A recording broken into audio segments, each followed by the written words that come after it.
Assalamualaikum warahmatullahi wabarakatuh. Selamat datang mahasiswa baru Universitas Pamulang. Perkenalkan, saya Andri Priyadi selaku Kepala Bidang Minat, Bakat, dan Prestasi Mahasiswa Universitas Pamulang. Perjalanan akademik dan pengembangan diri kalian baru saja dimulai. Selamat datang pada salah satu rangkaian materi LKMM, Latihan Keterampilan Manajemen Mahasiswa Tingkat Pradasar, yaitu keterampilan berkomunikasi. Dalam dunia perkuliahan, ada beberapa kunci utama yang akan menentukan keberhasilan kalian. Salah satunya yaitu keterampilan berkomunikasi. Tapi, kenapa kita harus terampil dalam berkomunikasi? Bagaimana cara berkomunikasi yang baik di lingkungan universitas? Untuk memahami lebih lanjut mengenai keterampilan berkomunikasi, simak video penjelasan di video ini dengan seksama. Keterampilan berkomunikasi adalah kemampuan untuk menyampaikan pesan dan ide secara efektif kepada orang lain, serta memahami pesan yang disampaikan oleh orang lain. Komunikasi yang efektif melibatkan penggunaan kata-kata, bahasa tubuh, dan nada suara yang tepat untuk mencapai tujuan yang diinginkan.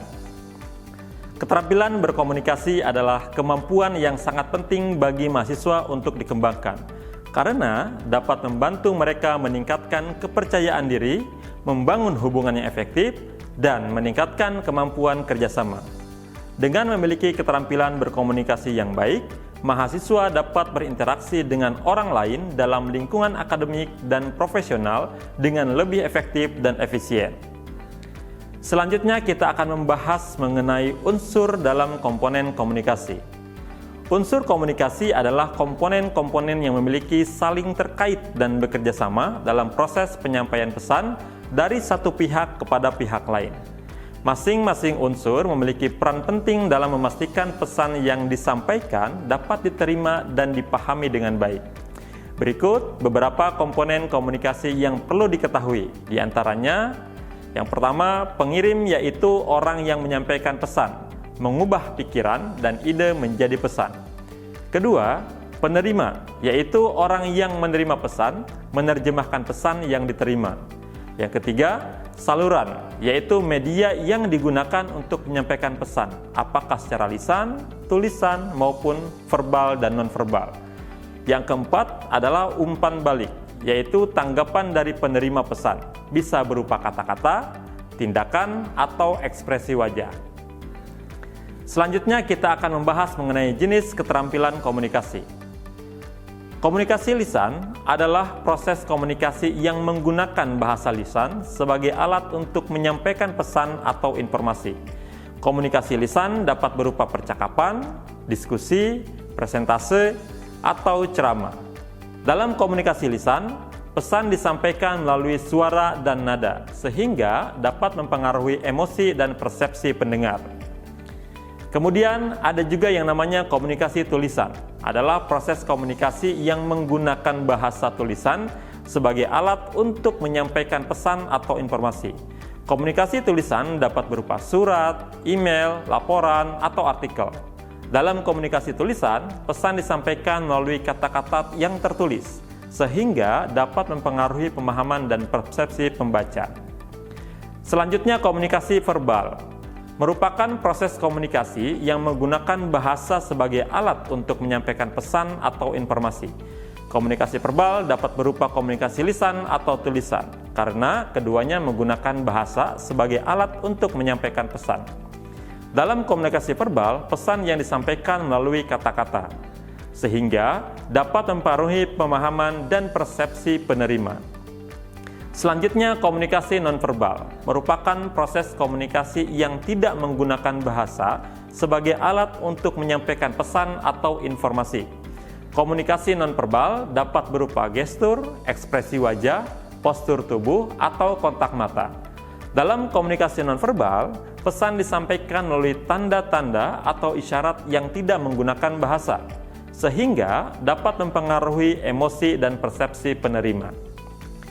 Berikut adalah beberapa contoh keterampilan komunikasi lisan yang harus mahasiswa pahami.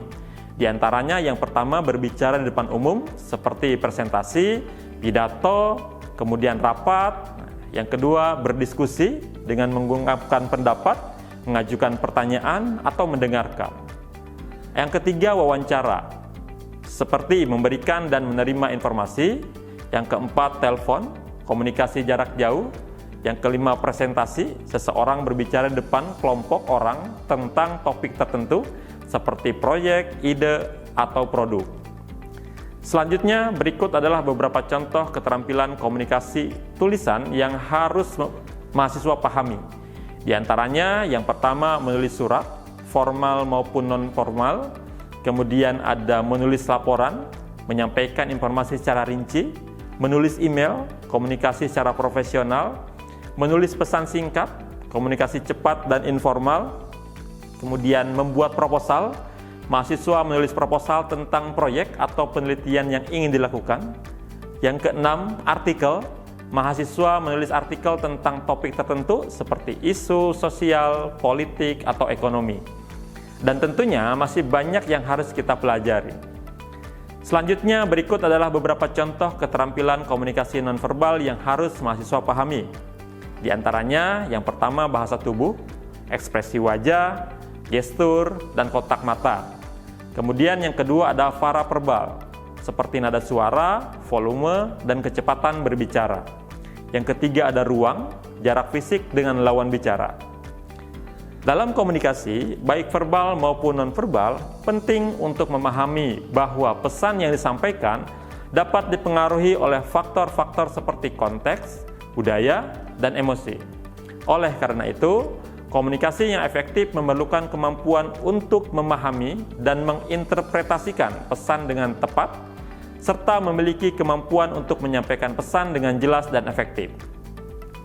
Teman-teman mahasiswa yang kami banggakan, bagaimana cara meningkatkan keterampilan komunikasi selama menjadi mahasiswa? Yang pertama, jadilah pendengar aktif dengan cara perhatikan lawan bicara dengan seksama. Ajukan pertanyaan untuk memastikan pemahaman dan hindari interupsi. Kedua, perjelas pesan dengan cara gunakan bahasa yang sederhana dan mudah dipahami. Sampaikan poin-poin penting secara berurutan dan hindari penggunaan kata-kata yang ambigu. Yang ketiga, perhatikan bahasa tubuh dengan cara jalin kontak mata, gunakan gestur yang mendukung pesan dan pertahankan postur tubuh yang terbuka. Keempat, tingkatkan kepercayaan diri dengan cara persiapkan diri sebelum berkomunikasi. Latih berbicara di depan umum dan tentunya selalu berpikir positif. Yang kelima, berlatih secara teratur dengan cara cari kesempatan untuk berkomunikasi dengan orang lain. Bergabung dengan kelompok diskusi atau klub berbicara dan ikutilah pelatihan komunikasi. Teman-teman mahasiswa yang kami banggakan, di lingkungan kampus, khususnya di Universitas Pamulang, perhatikan etika komunikasi mahasiswa dengan dosen.